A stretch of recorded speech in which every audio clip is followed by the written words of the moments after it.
What happened after you like, okay, here's the number, you guys agreed on the number. There's some process that you go through. Maybe explain that little process of, well, did they just plop down a check and then you left? Or was, how did your role change? And then also, what's the evolution of the entrepreneur in you? How has that sale evolved? It's like, are you still like, okay, investor mindset, let's go to the next one?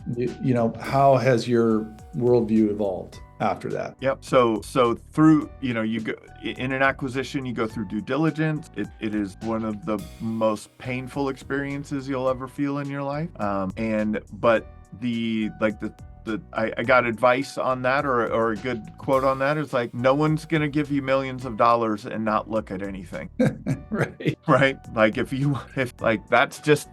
that's just how it works. So you will go through that. We didn't have a specific, everything is negotiable in an acquisition. So the time that you spend on the other side of the acquisition with the acquiring company, that's up in the air. There's nothing that is set in stone. Like if you are acquired, you stay for 3 years and do this role. The way that it worked for us was we stayed as long as we need to make the transition, continue to build out the team, and make sure that the handoff was right. And so in that time, things that I learned, first of all, my skill set grew my business skill set grew immensely because I got to be part of a $50 million company. Oh, that's something I haven't even thought of. You get exposed to that bigger environment with people that have different skill sets in that size of a business.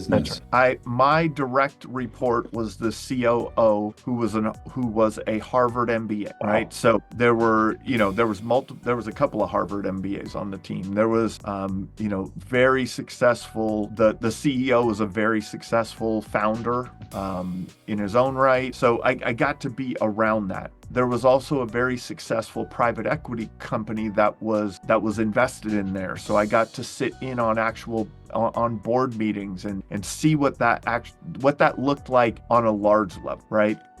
And so also being a part of a software company, like my original skill set is in development. So I did server-side programming in and out of college, and I'm a terrible programmer. But I got to learn more about about building software. I learned how a large organization was managed, good and bad.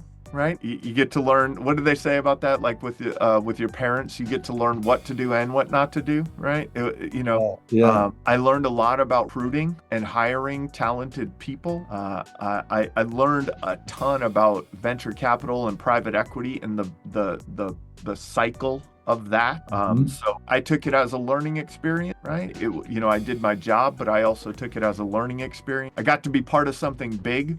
The company that acquired us just raised their Series B, and it was a record Series B for the Silicon Slope. Really? Yeah, they just did a $330 million rate on their Series B, which Wow. with a $500 million plus valuation. Like it was. So that was a cool thing to see and be a part of.